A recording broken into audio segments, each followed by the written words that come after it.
Today, let's talk about an alien experimental base here on Earth. It sounds unbelievable at first, but it's fascinating when you dive into it. In Peru, South America, there's a vast desert. This area of the desert is called Nazca.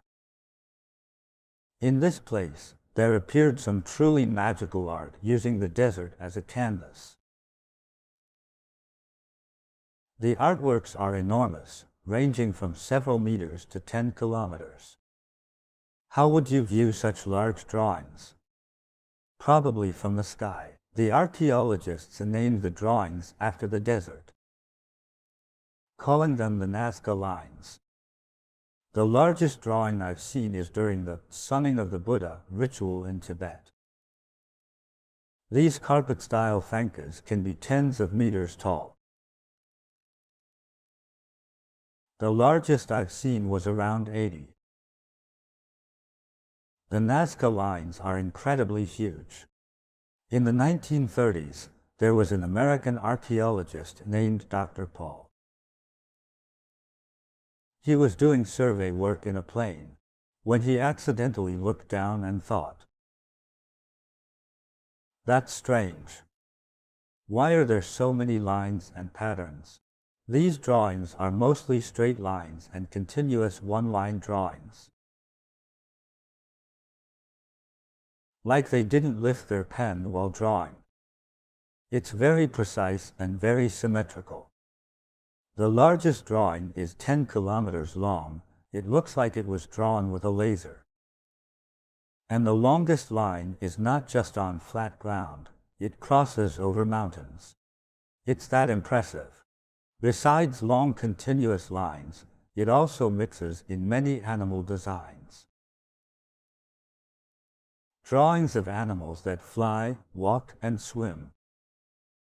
For instance, a hummingbird, condor, and a type of bird with long legs called a heron. There are also spiders and monkeys. Of water animals, the largest is a whale. Now, let's say we go back in time, to 1,000 years ago. It's impossible to make these lines with the tools and wisdom of that time. So, who drew all of this? What was the purpose and meaning behind these drawings?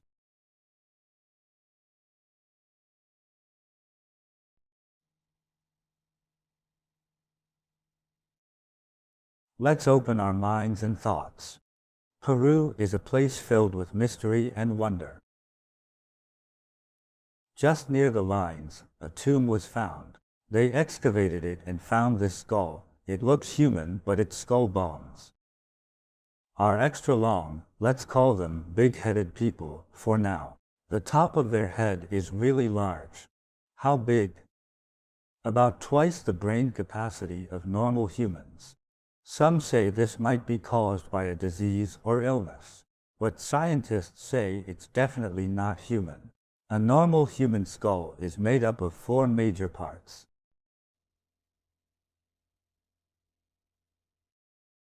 The front, the back, and 2 parts in the middle that form a seam. This elongated skull, the middle is one big piece. There is no seam there. What do you all think? There's another point when scientists did DNA testing. They found some human DNA, but most of it is not human, nor is it from Earth. It was completely unknown. It's somewhat like the myths and legends of the West. I feel like it's a hybrid of the gods and humans. Like a demigod, a higher form of life.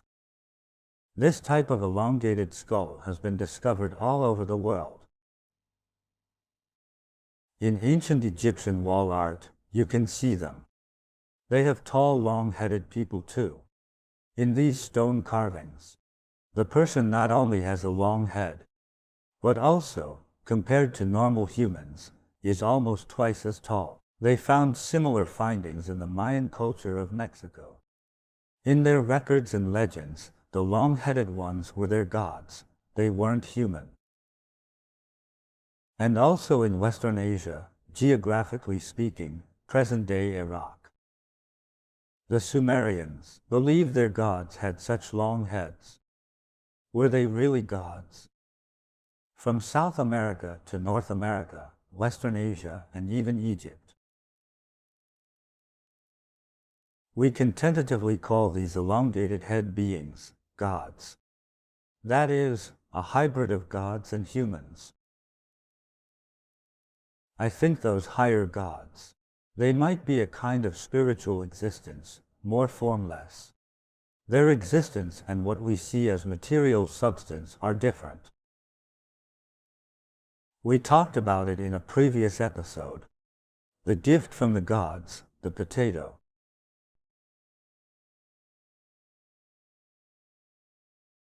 Based on my research, either the gods or aliens had an experimental laboratory here on Earth. How can I say this? All the plants we cultivate into food rely on three factors. The first is the soil, the second is sunlight, and the third is water. In highland areas on the slopes, there is a lack of water. Temperature is the fourth influential factor. The air temperature of the location. Many plants cannot grow in highlands or mountains. However, potatoes can be cultivated at altitudes over 4,000 meters. The potato fields I saw are around 2,700 meters high on the plateau, in both Qinghai and Tibet. Many things don't grow there, but potatoes grow wildly. Malaysia is near the equator, it's hot. They grow there too. They also grow in Indonesia. This plant does not choose its environment. Regardless of weather, soil condition, or amount of water, it can grow. It's rare to have such an adaptable plant. I believe it is the easiest plant to grow worldwide. Especially among foods, potatoes propagate easily, right? It's as if this thing was specifically researched and created by aliens or gods for humans. What else is there? Also in Peru. I mentioned it before, there's Machu Picchu.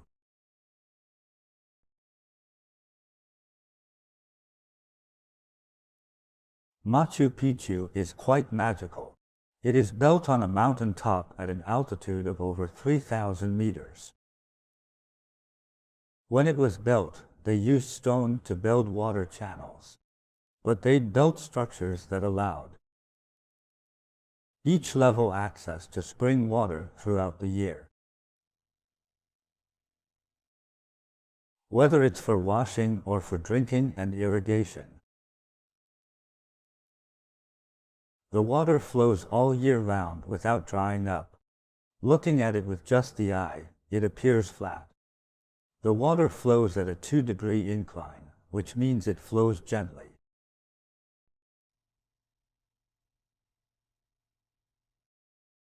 It doesn't deplete the precious glacial waters coming from above all at once.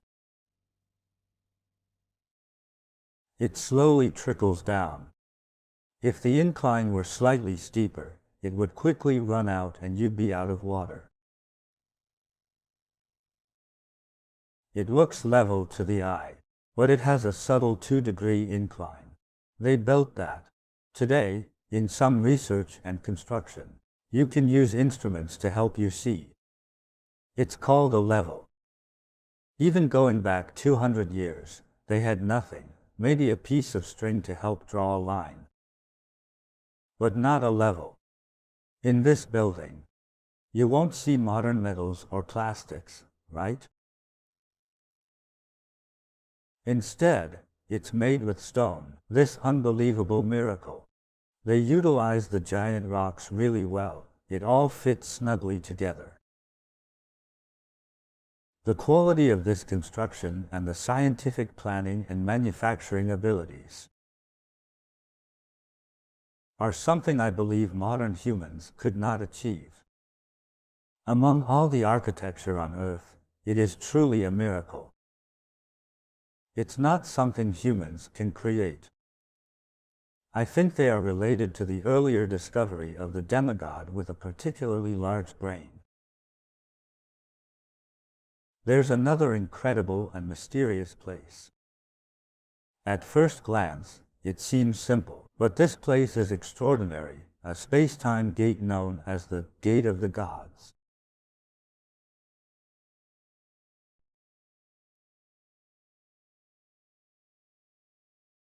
It's located in southern Peru, near Lake Titicaca. This gate is 7 meters tall and perfectly square. Some space-time gates are circular. I saw one before, in the sky above the clouds. It was very round. But this one is square in shape, and in the middle, there is a smaller square gate. This smaller gate is wider at the top, and in its middle, there's a circle. The local shamans and indigenous people believe it's a portal to the kingdom of the gods. The locals call it Aramamuru. It's said that a shaman from long ago went through that gate. He held a golden object. It looked like a round disc. He pressed it to the circle and then chanted something. And the stone gate opened. The shaman entered and never returned, gone to another dimension. Listening to this, the story might seem impossible, meant to fool people, or is just a legend. I believe that when we discover or encounter mysterious phenomena ourselves, in that moment, it feels normal and ordinary. It's normal for someone to disappear through a door. But then, it never happens a second time, does it? The abnormal within the normal. This circular part still exists. Next time you go there, be careful putting anything against it. What if the signals align and the door opens automatically? A force pulls you in, it might just happen. Let's return to the Nazca Lines. Speaking of the Nazca Lines, what's their purpose?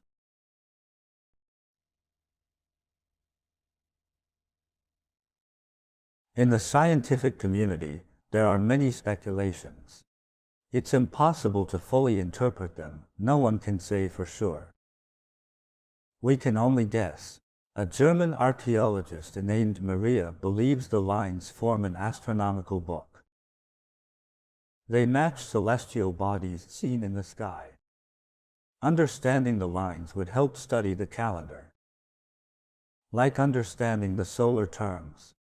Another proposal was the water source theory. Some believe the lines have directionality. They point to potential water sources. A water source could mean hidden rivers or underground water reservoirs. Why would it point to water? Remember, this is a desert region. The Nazca Desert, and the most terrifying feature is the lack of water. There wasn't even any rain. In desert regions, finding water is absolutely crucial. On Earth, without water, life cannot thrive. The desert lacks water, so there are almost no plants or vegetation. So, finding water sources is very important. That is one theory. Another theory is called the shaman theory. Scholars believe the lines were drawn by the ancestors of the Nazca region. Shamans tried to connect humans, gods, and spirits through these patterns. I think it's also possible. Maybe they're used in praying for rain. This might be the case. There's also the light drawing theory. This theory suggests that the drawings are meant to light up. At the German University of Dresden, their researchers found that after measuring the Nazca lines,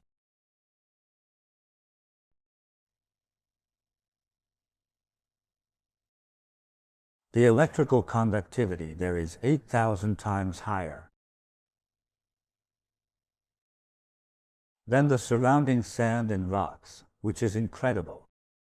That means there's a possibility that at night, these patterns might be visible in the sky, glowing or emitting some kind of light waves.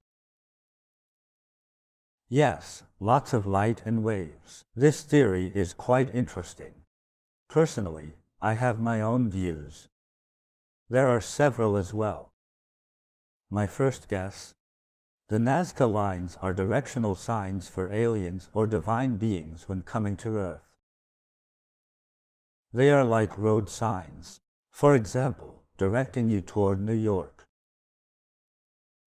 Just ahead, a sign says, "Turn right for New York." Actually, it says, "Let me take a look and decode it." Sirius's Earth-based laboratory. A physics or biological experiment base. It's easily visible in space, or it can be easily detected. Without the lines, it would be hard for aliens to find Earth. Perhaps it serves to transmit some kind of energy and message. My next guess: because this is aliens or the gods' experimental base on Earth. These patterns hold an important secret. Whatever they create, they draw it here. For example, they newly created the spider, and it was successful. They draw the spider pattern. They create a whale and then draw the whale. They create a monkey and draw the monkey. Could this be true? I think it's very likely. Some might question the purpose of creating these animals. Let's start with the smallest, the hummingbird.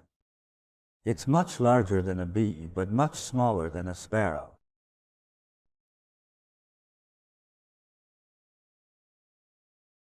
Scientists say it has been in South America for over 22 million years. Fascinating, isn't it? What's its purpose? Well, it comes back to plants again. No matter if it's flowers, trees, or even fruit-bearing trees.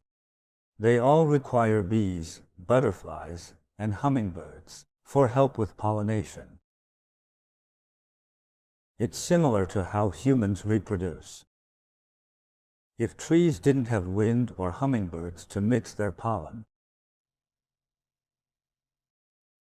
say I planted a seed from an apple, it wouldn't grow into an apple tree. A single hummingbird can visit over 1,500 flowers in a day. It makes a tremendous contribution to the plants and food on this planet.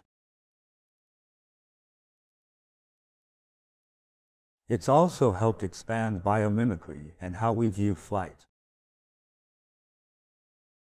A hummingbird can flap its wings at a speed of 50 to 80 times per second under normal conditions, and up to 200 times per second during mating season. See how strong its flying ability is? An airplane needs a runway to accelerate and take off. But can it stop midair? No, it can't. Then helicopters were invented. The way helicopters move is somewhat similar to that of a hummingbird, but not quite as sophisticated. The first is being able to stop anytime and anywhere midair. The second is being able to turn in any direction. Now, some drones have achieved this kind of flight effect. It has greatly influenced the research and development in the aviation industry.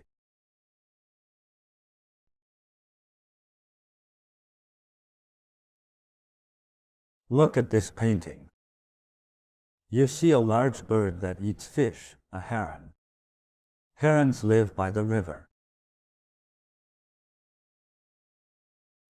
It mainly eats fish and usually defecates on land. But look how long its beak and neck are. It could represent mountains or rivers. What could it mean? My understanding is this. Human development and settlement on Earth largely depend on the soil along riverbanks. Soil by the river is very fertile. It's crucial for human habitation. Our drinking, eating, and washing, none of it is possible without water. The best way to live is by staying close to the water. Work and farm near the water. Even raise animals near the water. This ensures a bountiful harvest and a secure life. For modern people, if you can see herons around your living area, congratulations, it likely means your environment is cleaner, with less chemical pollution. These birds help indicate it's a place safe for humans. Seeing such birds may also bring good luck.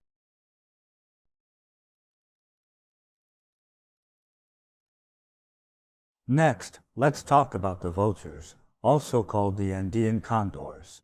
How long have these birds existed? Over 30 million years. Most carnivores do not eat carcasses, except for insects. They eat fresh meat, those of running cattle and sheep. But the Andean condor, they specifically feed on the flesh of rotting corpses. We must understand that in this region, the weather is hot and many cattle and sheep die due to the heat and diseases and just lay there on the land. The number of dead animals varies, but if these bodies are not quickly dealt with, all the animals in this region could die off. The condors also play a role in balancing the ecosystem.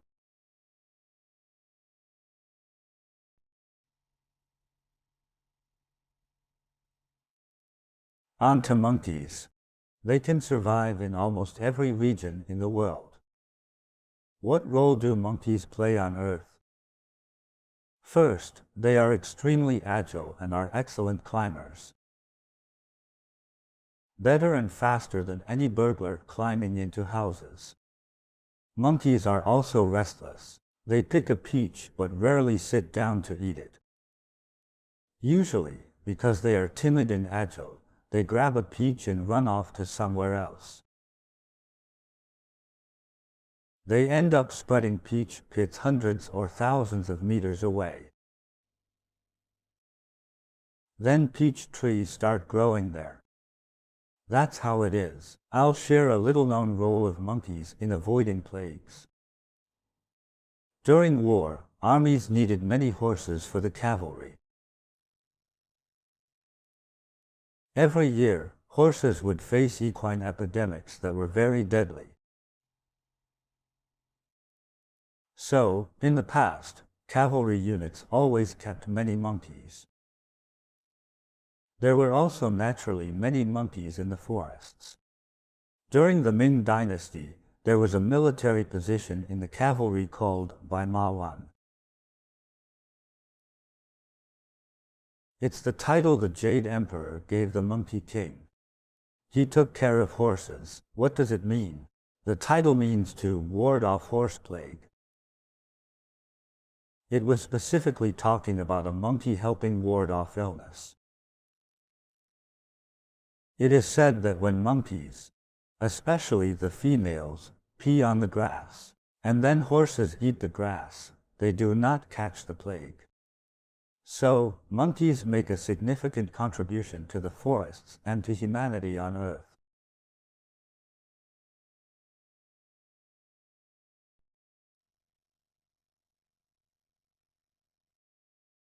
Let's talk about spiders. Many people are quite afraid of them. You think of spiders, you think of spider webs, right? What gets caught in them? Mosquitoes and other small flying insects.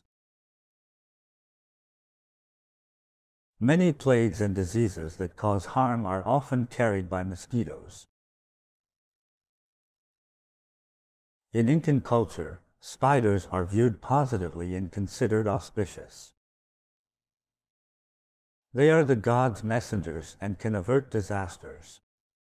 Interesting, isn't it? They can bring you good luck. The Chinese also see spiders as a sign of good fortune. If you are about to go out and you see a small spider dangling from above, it is a sign that your endeavor will proceed smoothly and auspiciously.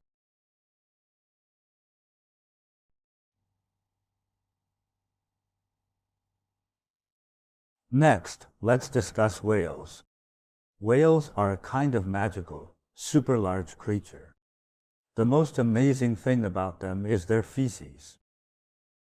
There are marine algae near the ocean surface, and these algae contribute greatly to the Earth. They provide between 50 to 80% of the Earth's oxygen. These algae thrive on the nutrients from whale feces, which is crucial for their survival. These algae help to process nearly half of the carbon dioxide on Earth. Therefore, protecting whales is akin to protecting the Earth. I think it's the aliens reminding us what the most important thing is.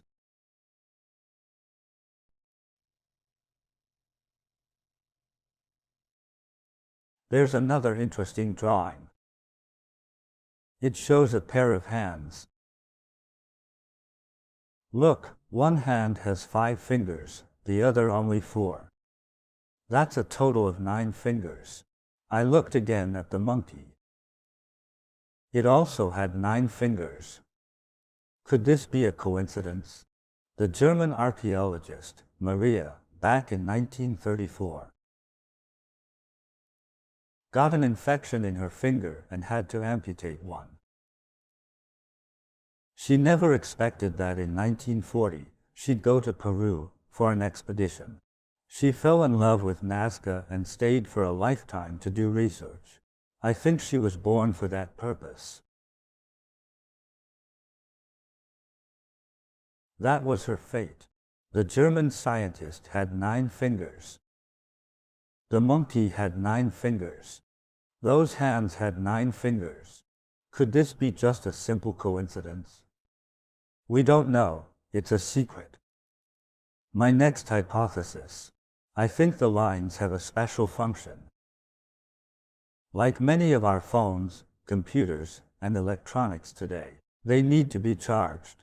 They might just be for the demigods or aliens of that time.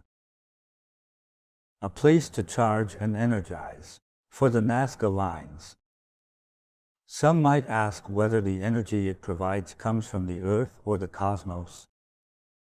I think it receives cosmic energy. It's essentially a charger. That's one theory.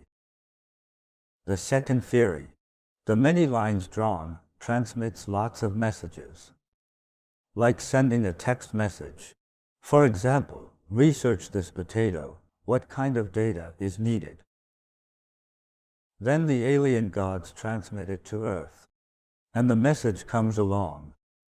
But we cannot decode it. They can though. So, the patterns are not only for charging and transmitting energy. It can transmit messages, even specific materials.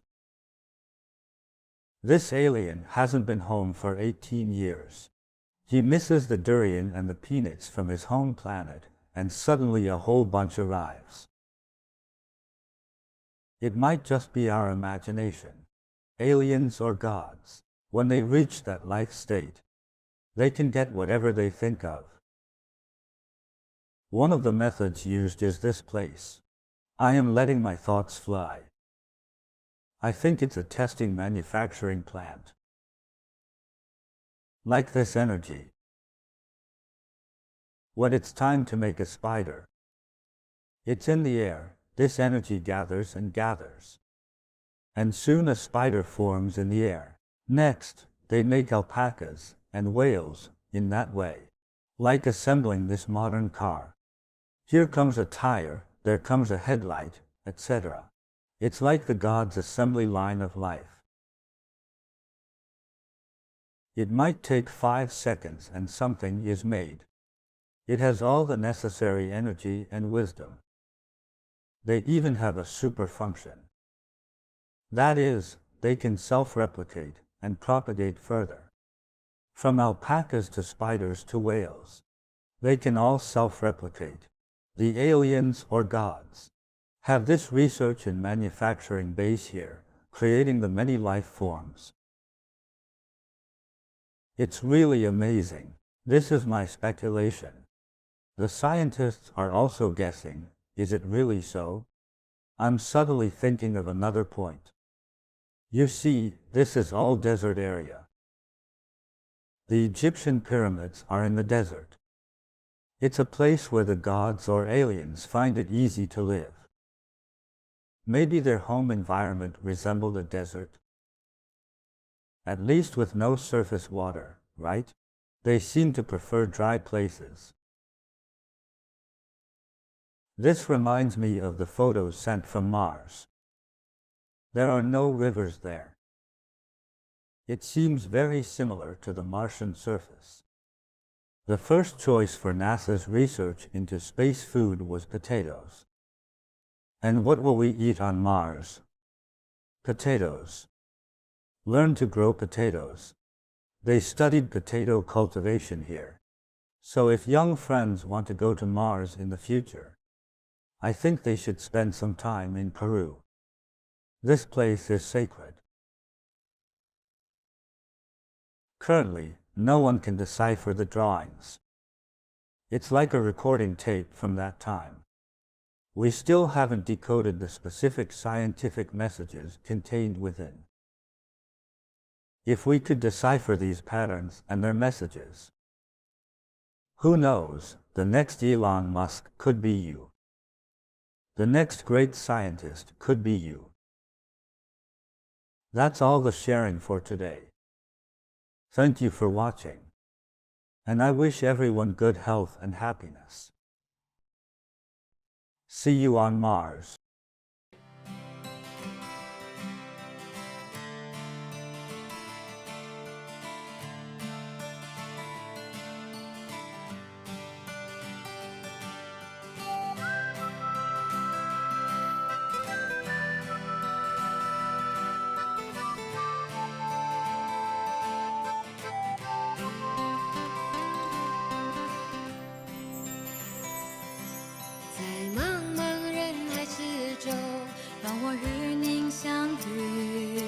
小小的红点里，人生就此欢喜。我快乐了，我健康了，我幸福了，我美丽了。